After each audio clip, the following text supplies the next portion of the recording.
Viewers अस्सलाम वालेकुम। आज की इस इम्पॉर्टेंट वीडियो में हम बीएसएन फर्स्ट सेमेस्टर के फंडामेंटल ऑफ नर्सिंग के एक इम्पॉर्टेंट यूनिट को एक्सप्लेन करेंगे और उस यूनिट का नाम है वाइटल साइन। तो ये एक इंतहाई इम्पॉर्टेंट यूनिट है क्योंकि आपके एग्ज़ाम में इस यूनिट से बहुत से एमसीक्यूज़ आते हैं और एग्ज़ाम के बाद जो प्रैक्टिकल एग्ज़ाम आपका होता है आस्की एंड आस्पी, तो उसमें भी इस यूनिट से बहुत से क्वेश्चन पूछे जाते हैं। इस यूनिट को हमने 5 पार्ट्स में डिवाइड किया है।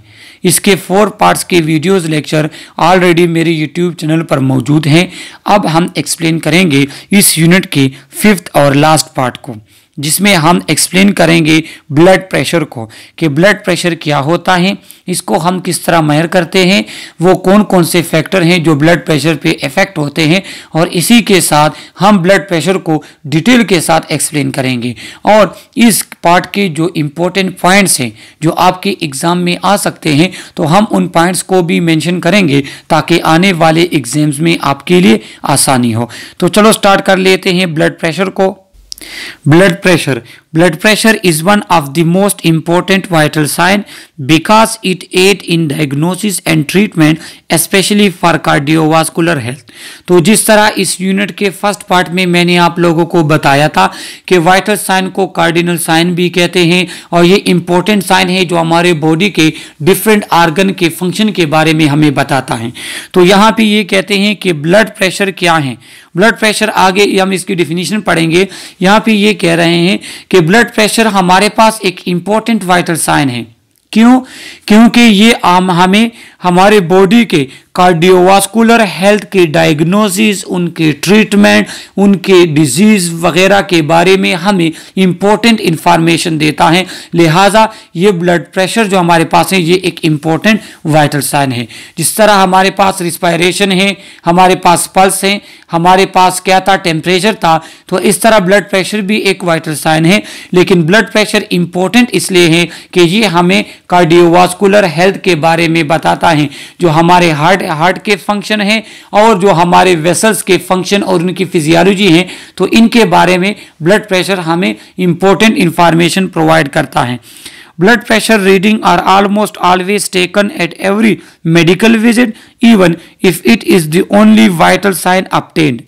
ब्लड प्रेशर जो हमारे पास है ये इंतहाई इंपॉर्टेंट है और आपने देखा होगा कि जब भी कोई पेशेंट डॉक्टर के पास जाता है, वो हार्ट की प्रॉब्लम का कहता है या वो कहता है मुझे चक्कर आते हैं या वो किसी कोई और प्रॉब्लम का कहता है, हेडेक वगैरह का, तो सबसे पहले उसका ब्लड प्रेशर चेक किया जाता है। तो कहते हैं कि ब्लड प्रेशर एक इंतहाई इंपॉर्टेंट हमारे पास वाइटल साइन है और ये अक्सर हर मेडिकल विजिट पे जब भी पेशेंट जो है डॉक्टर के पास जाता है तो डॉक्टर सबसे पहले उसका ब्लड प्रेशर चेक करता है। क्यों? क्योंकि ब्लड प्रेशर हमारे कार्डियक वास्कुलर हेल्थ के बारे में बताता है और मैक्सिमम डिजीज हमारे हार्ट, हमारे ब्लड वगैरह की ब्लड फ्लो इस वजह से होती है। तो इसलिए कहते हैं कि जो ब्लड प्रेशर है ये हर मेडिकल विजिट पे क्या किया जाता है, ये चेक किया जाता है, ये रिकॉर्ड किया जाता है। अब डिफिनीशन है ब्लड प्रेशर की। तो blood pressure is the amount of force exerted on the arterial wall while the heart is pumping blood, specifically when the ventricle contract। तो इसकी डिफिनीशन आप इस अच्छे तरीके के साथ समझ ले कि जब हमारा हार्ट, हमारा दिल खून को पंप करता है आर्टरी में और यही खून आर्टेरियल वॉल पे जो प्रेशर लाई करता है, जो प्रेशर कर देता है हमारे ब्लड वेसल्स पे, तो उसको कहते हैं ब्लड प्रेशर। मैं फिर से समझा दूं कि पल्स जो हमारे पास है तो वो चेंज है।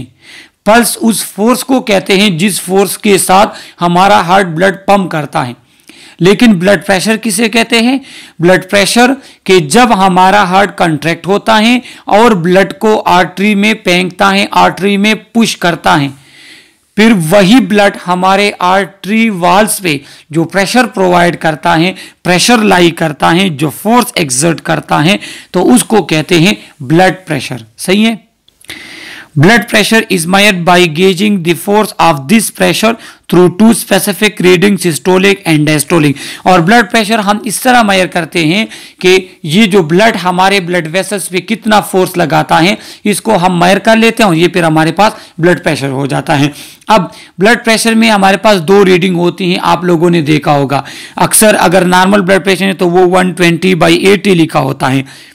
तो इसमें क्या है, इसमें ये जो ऊपर वाली रीडिंग है इसको सिस्टोलिक प्रेशर कहते हैं, ये जो नीचे वाली रीडिंग इसको डायस्टोलिक कहते हैं। और इसी तरह हम ब्लड प्रेशर को क्या करते हैं, मेजर करते हैं। अब systolic blood pressure is the highest pressure that occur as the left ventricle of the heart is contracting. तो क्या है कि जब हमारे पास लेफ्ट वेंट्रिकल कंट्रैक्ट होता है, हार्ट का ब्लड को पुश करता है आर्टरी में और वो ब्लड आर्टेरियल वॉल पे जो फोर्स प्रोवाइड करता है उसको कहते हैं सिस्टोलिक ब्लड प्रेशर। सही है, और ये हाईएस्ट प्रेशर होता है। दूसरा हमारे पास है diastolic blood pressure. Diastolic blood pressure is lowest pressure level that occur when heart is relaxed and the ventricle is at rest and refilling with blood. Diastolic pressure क्या होता है, उसकी वैल्यू कम होती है। क्यों कि जब हमारे पास हमारा हार्ट रिलैक्स होता है और ब्लड वापस हार्ट में आता है, उस दौरान जब ब्लड हमारे ब्लड वेसल्स पे प्रेशर या फोर्स एक्सर्ट करता है तो उसको कहते हैं डायस्टोलिक ब्लड प्रेशर। और ब्लड प्रेशर जब हम चेक करेंगे ना तो सिस्टोलिक बाई डायस्टोलिक दोनों चेक करेंगे। सिस्टोलिक की वैल्यू नॉर्मली ज़्यादा होती है, डायस्टोलिक की वैल्यू नॉर्मली कम होती है। यहाँ पे आप लोगों को ये पता होना चाहिए सिस्टोलिक ब्लड प्रेशर किसे कहते हैं और डायस्टोलिक ब्लड प्रेशर। सिंपल सा अगर एमसीक्यूज लेकर आते हैं तो ये एमसीक्यूज में आ सकता है कि ये कौन सा ब्लड प्रेशर है, सिस्टोलिक है या diastolic. Blood pressure is read in millimetres of mercury. Blood pressure is recorded using just the systolic reading over the diastolic reading similar to writing a fraction. तो मैंने ये आपको पहले बता दिया कि हम क्या करते हैं, ब्लड प्रेशर को इस तरह लिखते हैं 120/80 जो हमारे पास नॉर्मल है।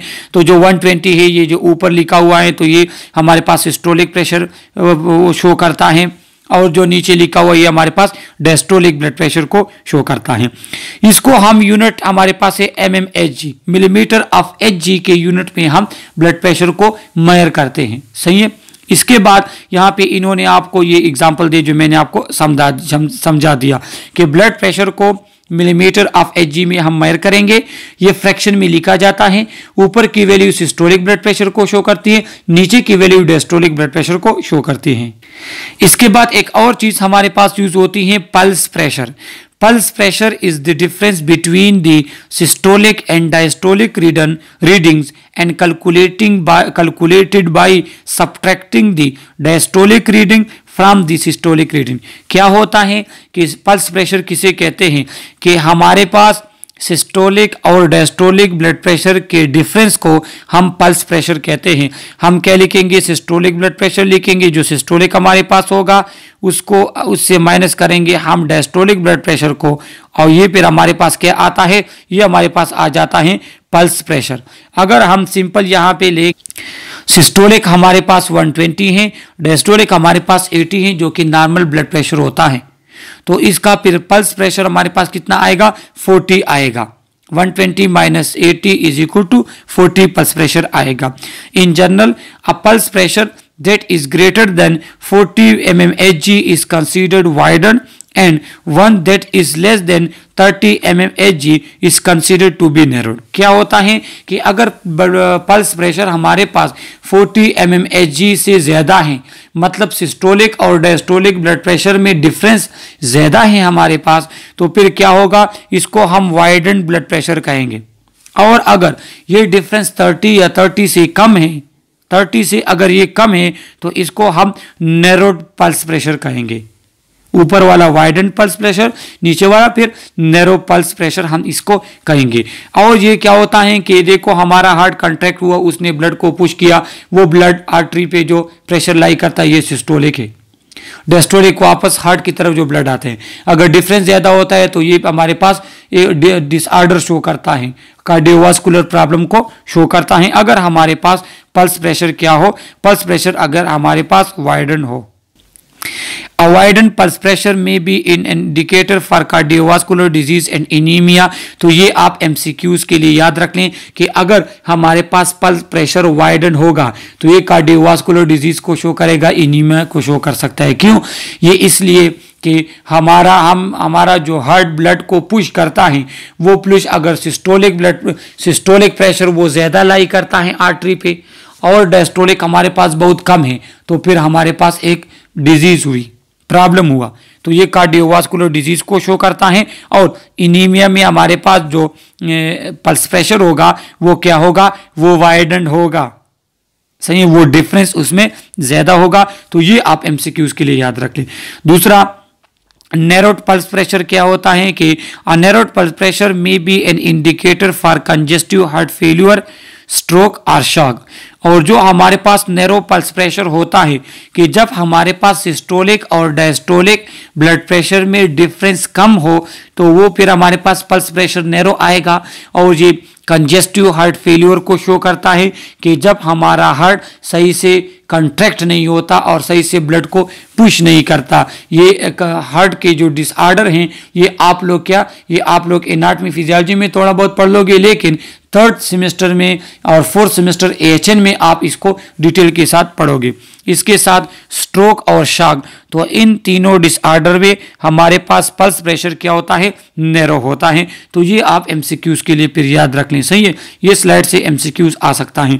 यहाँ पे एक बात इन्होंने की है कि although pulse pressure is useful in predicting cardiovascular risk in patient, it should not be used alone and depend on various other factors such as patient BP and age etc.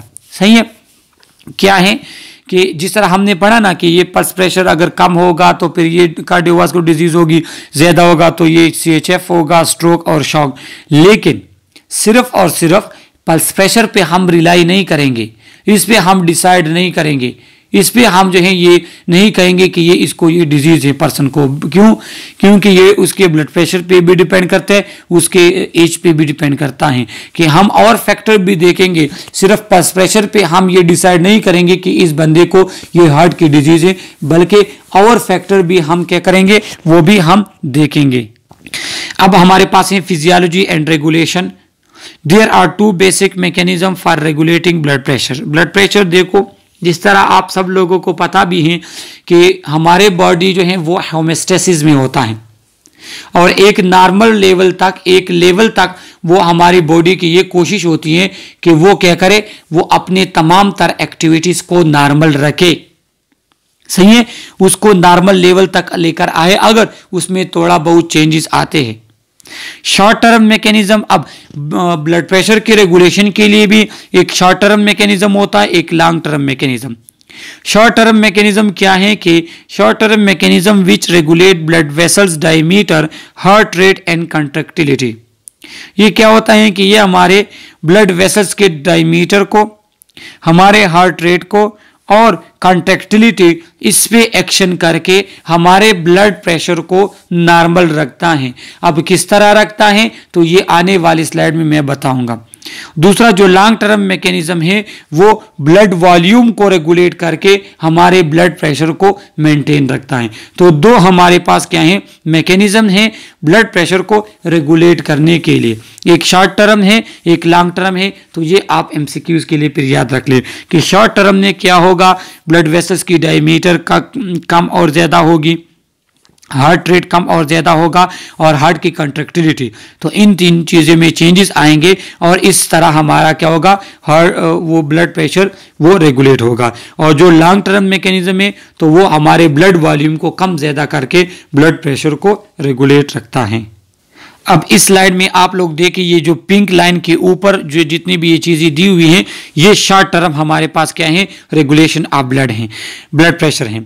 अब डिक्रीज ब्लड प्रेशर, अगर हमारे पास blood pressure कम होता है तो short term action कौन सा होगा कि इस ब्लड प्रेशर को नॉर्मल तक लेकर आए, इसको इंक्रीज करके नॉर्मल तक लेकर आए।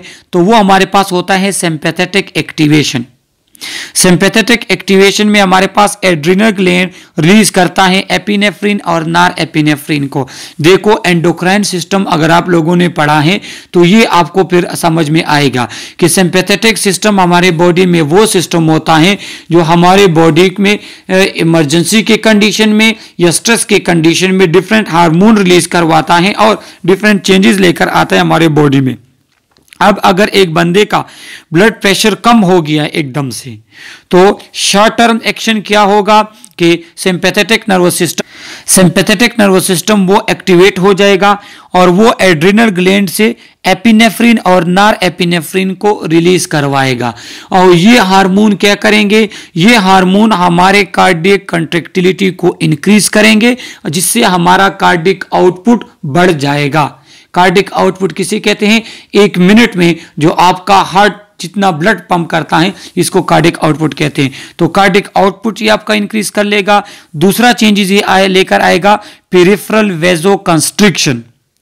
ये जो हमारे पेरिफेरी जो हमारे हैंड फुट वगैरह है इसमें वेसल्स कंस्ट्रिक्ट हो जाएंगे, तंग हो जाएंगे। और हमने देखा है कि जब हम पाइप को तंग करते हैं तो उसमें वाटर का प्रेशर बढ़ जाता है। तो इस तरह जब हमारे ब्लड वेसल्स तंग होंगे तो हमारा ब्लड प्रेशर भी इंक्रीज होता है और हमारा ब्लड प्रेशर इंक्रीज हो जाता है और हम नॉर्मल ब्लड प्रेशर पर आ जाते हैं। मैं फिर से आप लोगों को समझा दूं कि अगर हमारा ब्लड प्रेशर कम है तो शॉर्ट टर्म एक्शन क्या होगा, सिंपैथेटिक सिस्टम एक्टिवेट होगा। वो सिंपैथेटिक सिस्टम एड्रिनल ग्लैंड को मैसेज देगा कि वो एपिनेफ्रिन और नार एपिनेफ्रिन को रिलीज करे। जब एपिनेफ्रिन और नार एपिनेफ्रिन रिलीज होंगे तो एपिनेफ्रिन हमारे हार्ट के ऊपर एक्शन करता है और हमारे हार्ट की कंट्रैक्टिलिटी को और इसके रेट को इंक्रीज करता है जिससे कार्डिक आउटपुट इंक्रीज हो जाता है। सेकेंड, हमारे वेसल्स भी कंस्ट्रिक्ट करवाता है नार एपिनेफ्रिन और इस तरह हमारा ब्लड प्रेशर रेज हो जाता है, बढ़ जाता है और नॉर्मल तक आ जाता है। तो ये क्या है, ये हमारे पास है शॉर्ट टर्म क्या mechanism regulation of blood pressure. अब हमारे पास है लॉन्ग टर्म। अगर ब्लड प्रेशर कम है तो उसके लिए लॉन्ग टर्म मैकेनिज्म क्या होगा उस ब्लड प्रेशर को इंक्रीज करने के लिए। तो क्या होगी कि लॉन्ग टर्म एक्शन ये होगा कि किडनी रेनिन रिलीज करेगी, रेनिन एंजाइम किडनी रिलीज करेगा। वो रेनिन क्या करता है, वो एंजियोटेंसिन 2 को एक्टिवेट कर लेता है। एंजियोटेंसिन जो हमारे बॉडी में होते हैं एंजियोटेंसिन 1 वो कन्वर्ट हो जाता है एंजियोटेंसिन 2 में और एंजियोटेंसिन 2 वो एक्टिवेट होगा। एंजियोटेंसिन 2 जब एक्टिवेट होता है तो ये हमारे एड्रिनल हार्मोन जो एल्डोस्टेरोन है जिसको एंटी डायरेटिक हार्मोन भी कहते हैं, एल्डोस्टेरोन जो सोडियम की रिटेंशन करता है हमारे बॉडी में, उसकी रिलीज हमारे पास हो जाती है। जब उसकी रिलीज होती है तो वो क्या करता है, वो अपने साथ वाटर को खींचता है। जो क्या करता है, जो एल्डोस्टेरोन रिलीज होता है ना तो वो क्या करता है, वो सोडियम की रिटेंशन कराता है। तो जब आपके ब्लड में सोडियम आएगा तो उसके लिए पानी भी बाहर से आएगा। जब बाहर से पानी आता है तो ब्लड वॉल्यूम क्या हो जाता है, बढ़ जाता है। तो जब ब्लड वॉल्यूम बढ़ता है तो हमारे पास ब्लड प्रेशर नॉर्मल तक आ जाता है।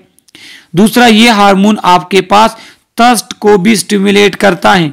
हमें प्यास लग जाती है, जब हमें प्यास लगती है हम पानी पीते हैं तो ब्लड का वॉल्यूम नॉर्मल तक चला जाता है। जब नॉर्मल तक चला जाता है तो ब्लड प्रेशर हमारा नॉर्मल हो जाता है। तो लॉन्ग टर्म जो एक्शन है वो क्या करता है, उसका एक्शन ब्लड वॉल्यूम पे होता है, जबकि शॉर्ट टर्म है उसका एक्शन हार्ट की कंट्रैक्टिलिटी वेसल्स के डायमीटर पे होता है। ये आप एमसीक्यूज के लिए याद रख ले। दूसरा, लॉन्ग टर्म में क्या होता है, एरिथ्रोपोइटिन होता है। एरिथ्रोपोइटिन क्या करता है, आरबीसी की फॉर्मेशन करता है जिससे भी हमारे पास ब्लड की मिकदार ज्यादा हो जाती है और ब्लड प्रेशर हमारे पास नॉर्मल आ जाता है। तो ये दो मैकेनिज्म है हमारे पास ब्लड के रेगुलेट करने में, ब्लड प्रेशर के रेगुलेट करने में, जो कि मैंने डिटेल के साथ आपको बता दी।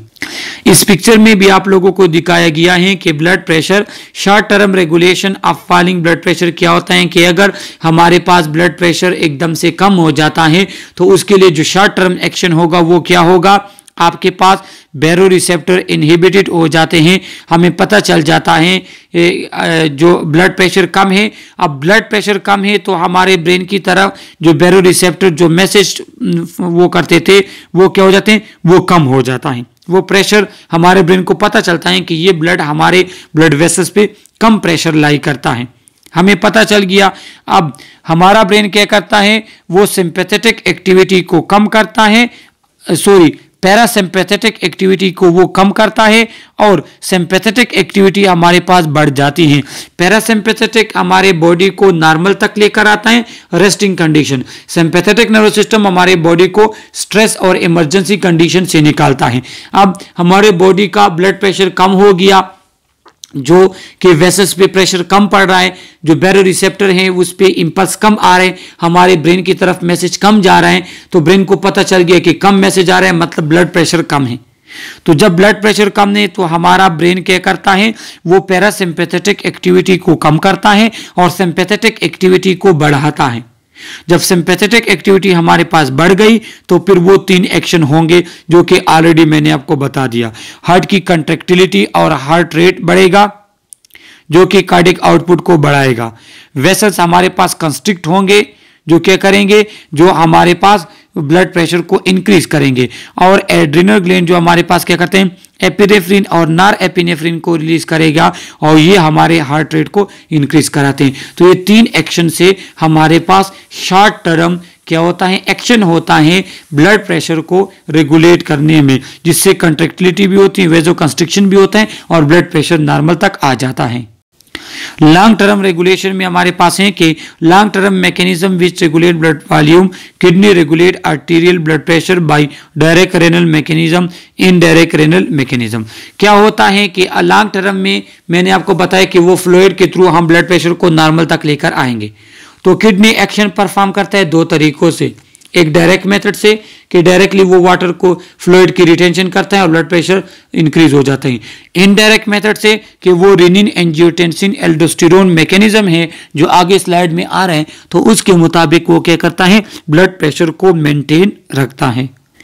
यहां पे आप लोग देख ले रेनिन एंजियोटेंसिन एल्डोस्टेरोन सिस्टम कि अगर हमारे बॉडी में हमारा ब्लड प्रेशर कम होगा तो क्या होगा, तो हमारा किडनी रेनिन रिलीज करेगा।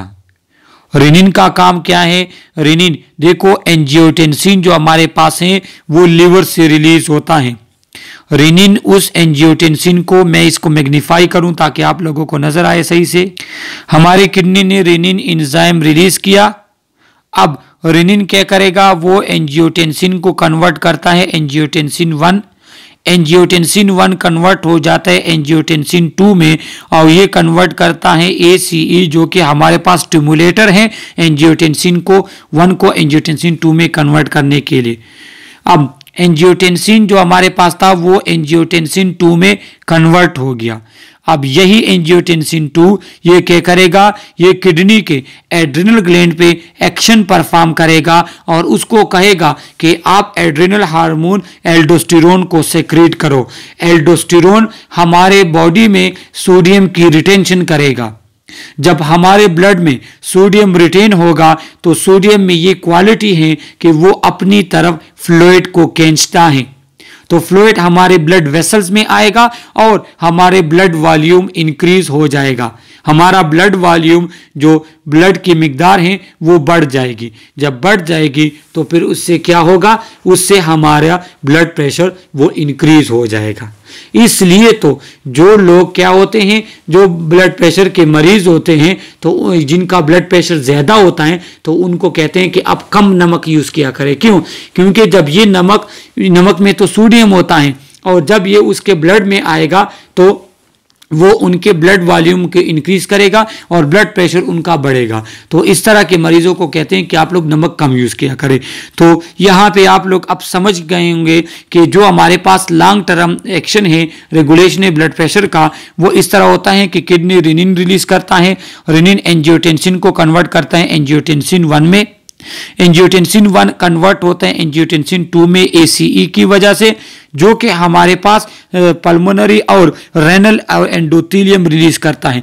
जो लंग्स और किडनी रिलीज करता है एसीई स्टिमुलेटर को, और ये स्टिमुलेटर क्या करेगा, ये एंजियोटेंसिन 1 को कन्वर्ट करेगा एंजियोटेंसिन 2 में। एंजियोटेंसिन 2 वो एक्शन करेगा हमारे एड्रिनल ग्लैंड पे, एड्रिनल कॉर्टेक्स पे, और वो एल्डोस्टेरोन को सेक्रेट करेगा। ये एल्डोस्टेरोन सोडियम की रिटेंशन कराता है।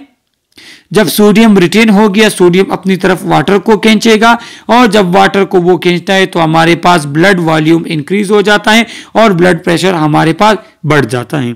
इस तरह ये हमारे पास यहाँ पे इन्होंने दिया है, देखो सोडियम के साथ और भी, या इस पिक्चर में आप देख सकते हैं कि देखो सोडियम हमारे पास ब्लड वेसल्स में जा रहा है, ये यहाँ पे जो ब्लड वेसल्स होते हैं तो उसमें जा रहा है, और अपने साथ वाटर को भी लेकर जाता है।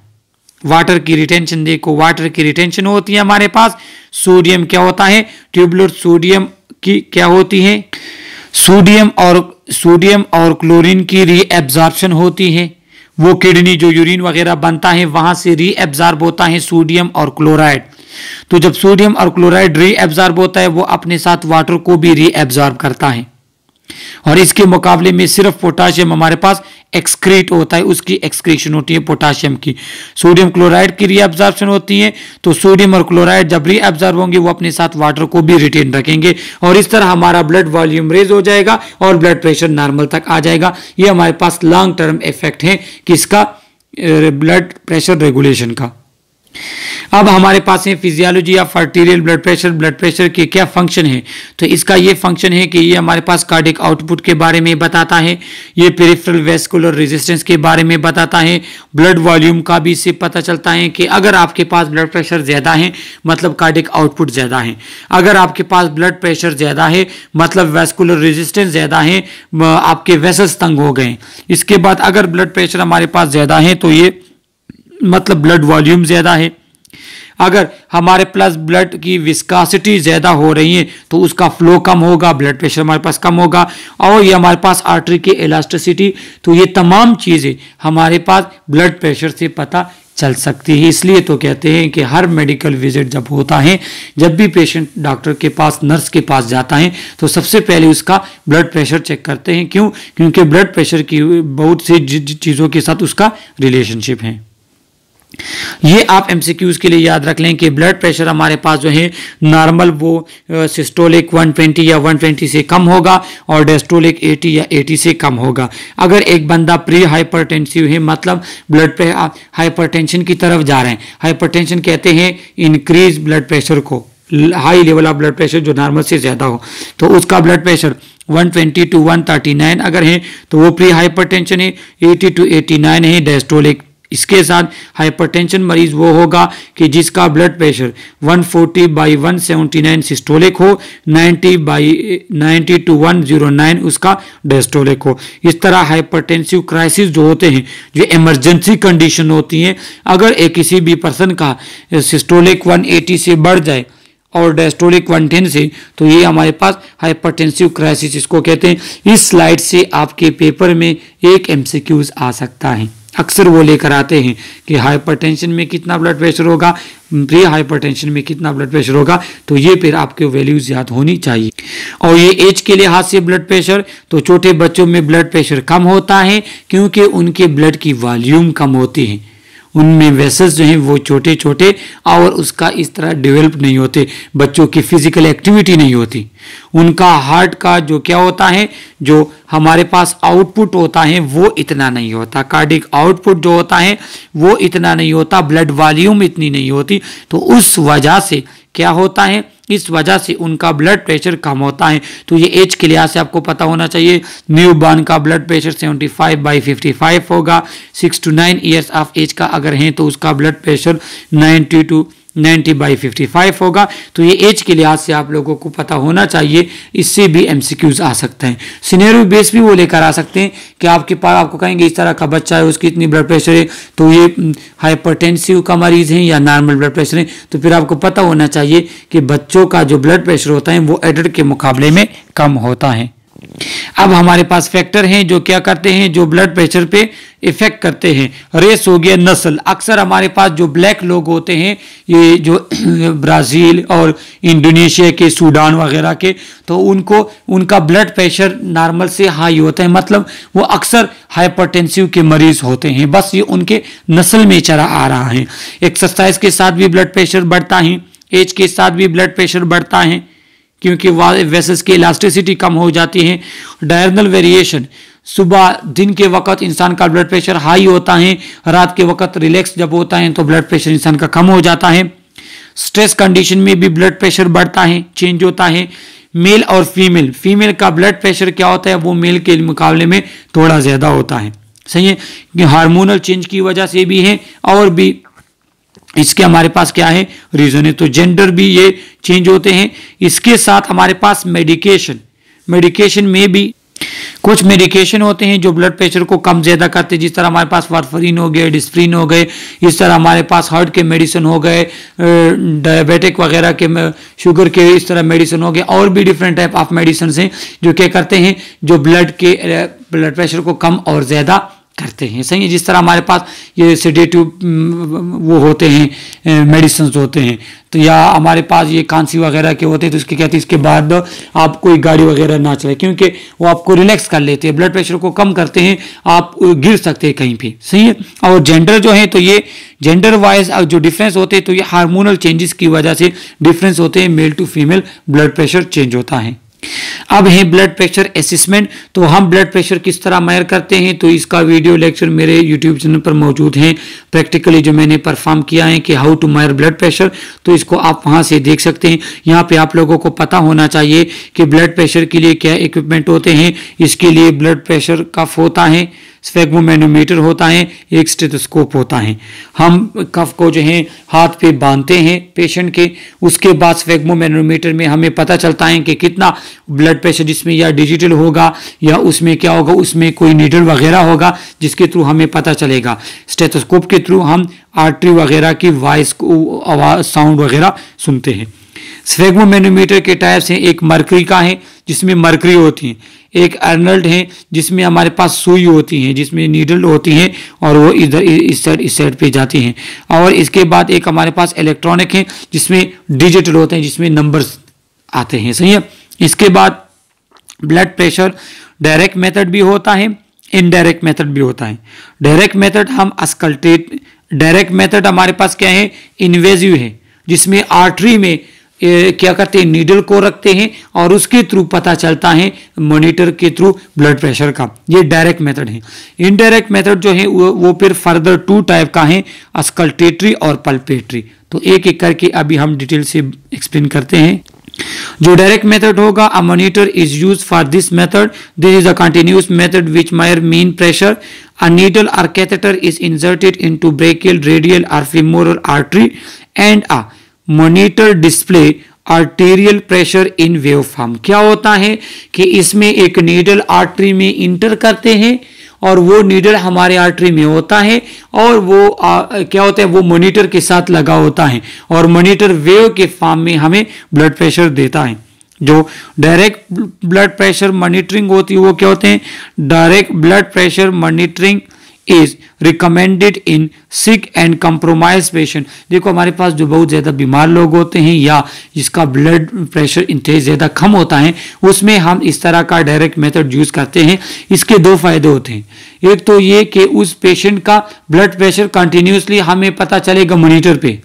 दूसरा ये फायदा होता है कि अगर हमें आर्टीरियल ब्लड चाहिए होता है किसी भी टेस्ट के लिए, जिस तरह एबीजीज हो गए, तो हम डायरेक्टली उस जो हमने कैथेटर या उसने हमने जो नीडल लगाया होता है आर्टरी में, उससे हम डायरेक्टली वो ब्लड ले सकते हैं। तो ये डायरेक्ट मेथड हो गया ब्लड प्रेशर मेजर करने का। जो इनडायरेक्ट मेथड होता है, taking blood pressure by using sphygmomanometer, हम यूज करते हैं ब्लड प्रेशर हम मेजर करते हैं। तो पल्पेटरी मेथड, इसके बाद पल्पेटरी मेथड। इनडायरेक्ट मेथड में क्या होता है, इसमें हम कोई भी नीडल वगैरह इंटर नहीं करते, ऊपर से हम चेक करते हैं, सही है। इसमें दो मेथड है, एक पल्पेटरी है, एक हमारे पास अस्कल्टेटरी। पल्पेटरी में ऐसा करते हैं कि हम बीपी कफ बांधेंगे पेशेंट के हैंड पे, सही है, और उसके बाद हमने क्या करना है, पेशेंट के आर्म पे हम बीपी कफ बांधेंगे और उसके पल्स के हम उसके आर्टरी पे हम फिंगर रखेंगे, उसका पल्स फील करेंगे और उसको हम प्रेशर देंगे। जिस पॉइंट पे उसका पल्स स्टॉप होता है, जिस पॉइंट पे उसका पल्पेटरी मेथड उसका पल्स स्टॉप होता है, वो सिस्टोलिक हमें बताएगा। यहाँ पे मैं आप लोगों को पढ़ा दूं कि in palpatory method of blood pressure determination instead of listening for the blood flow sound the nurse use light to moderate pressure to palpate the pulsation of artery as the pressure in the cuff is release. The pressure is read from the sphygmomanometer when the first pulsation is felt. क्या होता है कि हमने pressure दे दिया, उसका pulse गायब हो गया। अब हम उसके नीडल पे देखते हैं और उसके पल्स पे हमने फिंगर रखे हुए हैं। जैसे ही उसका हम प्रेशर कम करेंगे, उसका पल्स स्टार्ट होता है, तो ये सिस्टोलिक प्रेशर हमें बताता है और नीडल के थ्रू भी हमें पता चलेगा। इसको कहते हैं पल्पेटरी मेथड, कि हम पल्स को पल्पेट करके हम उसका बीपी चेक करते हैं। अस्कल्टेटरी में भी यही बात होती है कि हम आर्म पे क्या करेंगे, हम आर्म पे उसका बीपी कफ बांधेंगे, उसको प्रेशर देंगे, उसके आर्टरी पे हमने स्टेथोस्कोप रखा होगा। जैसे ही हम प्रेशर को कम करेंगे और उसका पल्स से स्टार्ट होगा तो ये सिस्टोलिक होगा और हमारे पास स्टेथोस्कोप में वो साउंड हमें सुनाई देगी। Is most common used in hospital और अस्कल्टेटरी मेथड हमारे पास हॉस्पिटल, क्लिनिक और होम में ज्यादातर अस्कल्टेटरी मेथड यूज होता है। ये आप एमसीक्यूज के लिए याद रखें, सही है। बिल्कुल वही चीज जो अभी मैंने आपको बता दी कि external pressure is applied to superficial artery and the nurse read the pressure from sphygmomanometer while listening with stethoscope. कि स्टेथोस्कोप को थोड़ा सा प्रेस किया होता है ब्रेकियल आर्टरी पे और ऊपर उसने बीपी कफ बांधा होता है, जो आगे जाके हम साइड भी आपको बता देंगे कि कहां पे बीपी कफ बांध सकते हैं और प्रेशर को कम करते हैं। वो स्टेथोस्कोप में वो साउंड सुनते हैं और इस तरह क्या होता है, ब्लड प्रेशर मायर होता है। When taking a blood pressure using a stethoscope the nurse identify pulse in series of sound called korotkoff sound. और जो पल्स, जो ब्लड प्रेशर के दौरान जो साउंड सुनता है नर्स या जो हेल्थ केयर प्रोफेशन है, उसको क्रोटोकोव साउंड कहते हैं। ये आप एमसीक्यूज के लिए याद रख ले, ये आप एमसीक्यूज या आस्की में आपसे पूछा जा सकता है, सही है, कि जो ब्लड प्रेशर के दौरान जो स्टेथोस्कोप में हम साउंड सुनते हैं उसको क्रोटोकोव साउंड कहते हैं। The systolic pressure is the point where the first tapping sound is heard while the diastolic pressure is the point where the sound become inaudible। तो जब हमारे पास वो साउंड हम सुनेंगे तो उसको सिस्टोलिक प्रेशर कहते हैं और जिस पॉइंट पे वो साउंड सुनना हमारे पास गायब हो जाएगा उसको हम डायस्टोलिक प्रेशर कहते हैं, सही है। ये हमारे पास अस्कल्टेटरी मेथड है। ये हमारे पास असेसमेंट साइट हैं, तो ये आप लोगों को प्रैक्टिकल के लिए पता होना चाहिए। अपर आर्म भी है, ताई है, लेग है, फोर आर्म है। Upper arm using brachial artery, इसमें हम ब्रेकियल आर्टरी यूज करते हैं।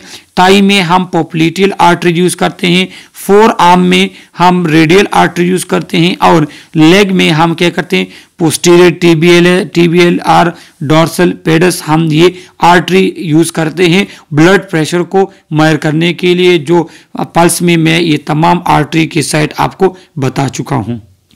अब हमारे पास अल्ट्रेशन या चेंजेस इन ब्लड प्रेशर हैं, जिसमें हाइपरटेंशन अगर ब्लड प्रेशर आपका रेज होता है, हाइपोटेंशन अगर ब्लड प्रेशर हमारे पास कम होता है, और आर्थोस्टेटिक हाइपोटेंशन भी है या पोस्टल हाइपोटेंशन, तो ये आगे जाके हम एक्सप्लेन करते हैं। हाइपरटेंशन किसे कहते हैं कि it is an often an asymptomatic disorder characterized by persistently elevated blood pressure.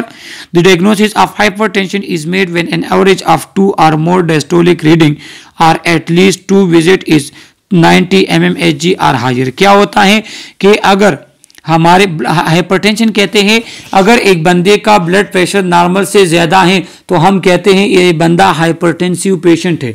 अब हाइपरटेंशन में क्या होगा, हाइपरटेंशन में अगर आप किसी भी पेशेंट का 2 या 3 दफ़ा उसका ब्लड प्रेशर आप चेक करते हैं और उसकी रीडिंग नॉर्मल से हाई आती है तो इसको हम कहते हैं ये हाइपरटेंशन। अगर उसका डायस्टोलिक की रीडिंग 90 mmHg से ज़्यादा आएगी या सिस्टोलिक रीडिंग 135 से ज़्यादा आती है तो हम कहते हैं कि इस पेशेंट को हाइपरटेंशन है, ये पेशेंट हमारे पास हाइपरटेंशन का मरीज है।